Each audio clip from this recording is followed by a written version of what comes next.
Juste avant de finir cet épisode, je vous l'avais promis, je voulais vous lire la tribune de Julien Aubert, député LR du Vaucluse. C'était dans le Figaro du 13 avril, une tribune où il relate tout ce qui s'est passé pendant le quinquennat Macron, juste pour se rafraîchir la mémoire. Après, vous faites absolument ce que vous voulez, mais une tribune intéressante parce que c'est un travail qu'on aimerait bien trouver un peu plus régulièrement dans les médias. Je vous fais la lecture. Là, tu peux fermer les yeux, tu te détends, tu vas voir, c'est que du plaisir.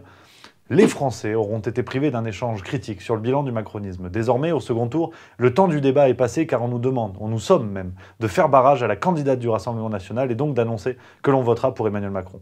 De prouver notre républicanité, de montrer patte blanche. C'est la troisième fois que cette situation se produit au second tour d'une présidentielle. Je regrette que la classe politique se soit habituée à ce moi ou le chaos, cet appel au barrage permanent, ces élections à un seul choix possible. C'est ainsi qu'Emmanuel Macron réfléchit à une force politique centrale qui serait une arche de Noé destinée à sauver tous ceux qui veulent échapper au déluge protestataire.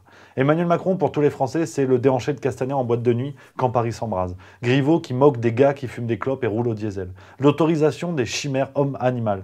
Les zones à faible émission pour évincer les automobilistes pauvres des agglomérations. Le zéro artificialisation net qui gèle les campagnes. Le grand débat et ses cahiers de doléances stockés à la cave. Les LBD utilisés de travers. La tentative diplomatique avortée de résoudre devant les caméras, en quelques semaines, 40 ans de crise au Liban. Les éoliennes par milliers. L'évacuation du Mali par l'armée française. Les attestations de sortie incompréhensibles. La vente d'aéroports aux Chinois. L'adoption discrète d'une écotaxe régionalisée après la crise des Gilets jaunes. La cynique instrumentalisation du RN pour être réélu.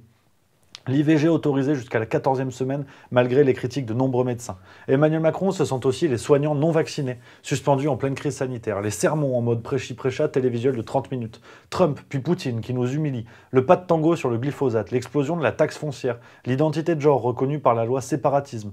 Les condamnations de Delevoye et Grisé. Le mépris des gens qui ne sont rien dans l'égard. L'article 24 de la loi sécurité globale menaçant la liberté de la presse. Les casseroles de Bayrou et de Pénicaud. Les mises en examen multiples de Thierry Solaire, son conseiller. La liberticide loi Avia, l'injustice des primes Ségur ou encore l'identification grotesque à Jeanne d'Arc lors de son discours inaugural d'Orléans en 2017.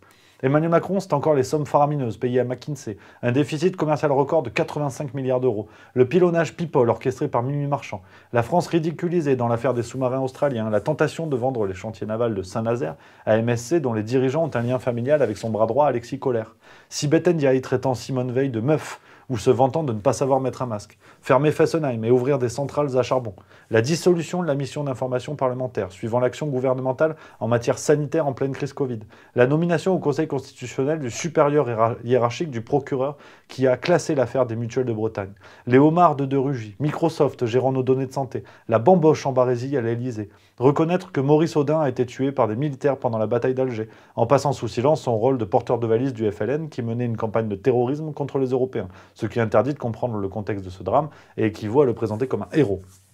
La merveilleuse trouvaille des commerces non essentiels.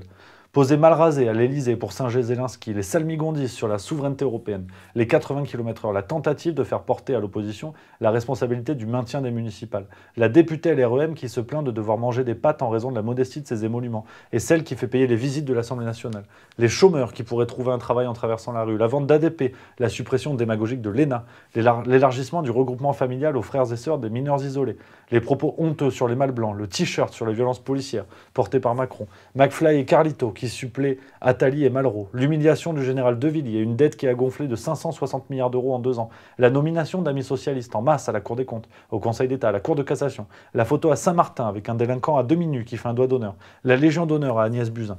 Emmanuel Macron, c'est aussi Notre-Dame de Paris qui s'enflamme et qu'on veut reconstruire comme si c'était le centre Pompidou, et à temps pour le second mandat Macron. Le carburant qui flambe, céder aux zadistes en méprisant le vote des citoyens à Notre-Dame-des-Landes, refuser le moindre débat à la présidentielle, raser les murs pour ne pas célébrer le bicentenaire de la naissance de Napoléon, raser gratis avant les élections avec des chèques, l'affaire Benalla, couvrir de honte la France en imaginant mutualiser notre siège permanent au Conseil de sécurité, baisser le budget de la défense en pleine guerre contre l'Ukraine, pousser à la vente d'Alstom à General Electric en enrichissant au passage ses futurs financeurs de campagne. Laisser partir les turbines Arabelle, puis les racheter à prix d'or. Livrer des armes à Poutine jusqu'à 2020, malgré l'embargo en 2015 décidé par l'UE, confié au privé.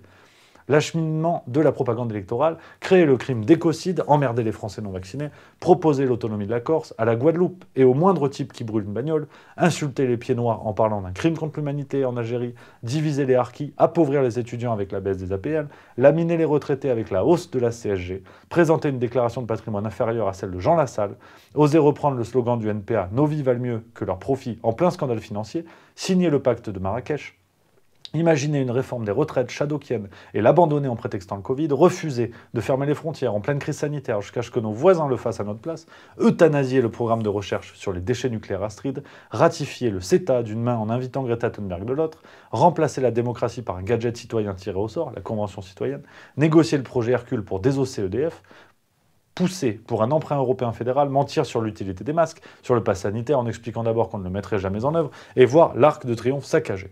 On me demande une bonne raison de ne pas voter Macron, voici 99 raisons de dire non. La centième est la plus importante. Voter Macron, c'est endosser son bilan et être comptable pour le futur de ses actions. Voilà pourquoi le 24 avril, en mon âme et conscience, je voterai blanc.